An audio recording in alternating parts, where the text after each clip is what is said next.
Kabla ya kusema ndiyo, kabla ya kuvaa pete na kusherehekea mapenzi mbele ya watu, kuna ukweli ambao wengi hawauzungumzi. Ndoa sio hadithi ya mapenzi tu. Ni safari ya maisha yenye changamoto, maamuzi na majukumu mazito. Swali ni hili: je, uko tayari kweli? Leo tunachambua mambo 8 muhimu ambayo lazima uyajue kabla ya kuingia kwenye ndoa, ili usije ukaingia kwa hisia tu, ukaishia majuto. 1. Jitambue kwanza. Self-awareness. Watu wengi hukimbilia ndoa bila hata kujijua wao ni nani. Unapenda nini? Una hasira ya aina gani? Unaweza kuvumilia kiasi gani? Ndoa haitakuunda upya, itakuonyesha wewe ulivyo. Kama hujijui, utategemea mwenza wako akufanye uwe mtu bora, jambo ambalo linaweza kuleta migogoro. Ukweli: ndoa yenye mafanikio huanza na mtu aliyekomaa kiakili na kihisia. 2. Maana halisi ya mapenzi. Love versus reality. Mapenzi ya kweli si maneno matamu pekee wala zawadi. Ni pamoja na kuvumiliana, kusamehe, kujitoa hata wakati hujisikii. Wengi huingia ndoani wakifikiri mapenzi ni furaha tu. Lakini ukweli ni kwamba kuna siku hutahisi kumpenda mwenza wako. Hapo ndipo uamuzi wako utakapopimwa. Mapenzi ni uamuzi, si hisia tu. 3. Masuala ya fedha. Financial understanding. Fedha ni chanzo kikubwa cha migogoro kwenye ndoa. Ni muhimu kujua kipato cha mwenza wako, tabia ya matumizi, malengo ya kifedha. Je, mnakubaliana kuhusu kuwekeza, kuhifadhi pesa, matumizi ya kila siku?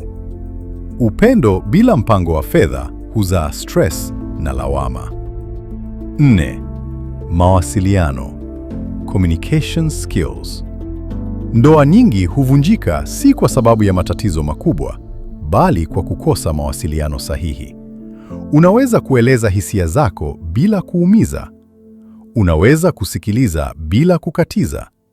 Mawasiliano ni daraja kati ya mioyo miwili. Bila hilo, hata mapenzi makubwa yatapotea. Kujifunza kuzungumza na kusikiliza ni silaha ya ndoa yenye afya. 5. Tofauti za tabia na malezi. Background differences. Hakuna watu wawili wanaofanana kabisa. Mnakutana kutoka mazingira tofauti, malezi tofauti, imani tofauti, mtazamo tofauti wa maisha.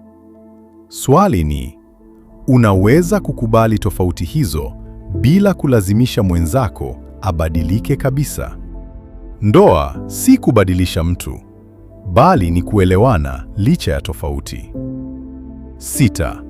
Subira na uvumilivu. Patience. Ndoa ni safari ndefu, si mbio za sprint. Kutakuwa na vipindi vigumu, kukoseana, kukata tamaa.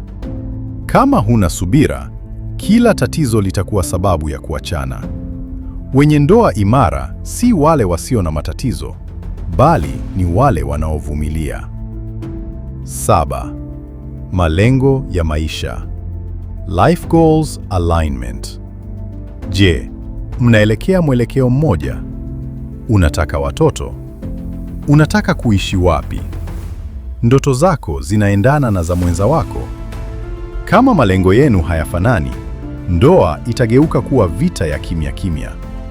Wapenzi wanapaswa kuwa timu, si wapinzani. 8. Heshima na uaminifu. Respect na trust. Bila heshima na uaminifu, ndoa ni mzigo. Je, unamheshimu mwenza wako hata akiwa amekosea? Je, unaweza kumwamini bila kumchunguza kila saa? Hivi vitu viwili ni msingi wa kila ndoa yenye mafanikio. Mapenzi yanaweza kufifia, lakini heshima na uaminifu hujenga ndoa ya kudumu. Ndoa si kitu cha kujaribu kama mchezo, ni ahadi ya maisha.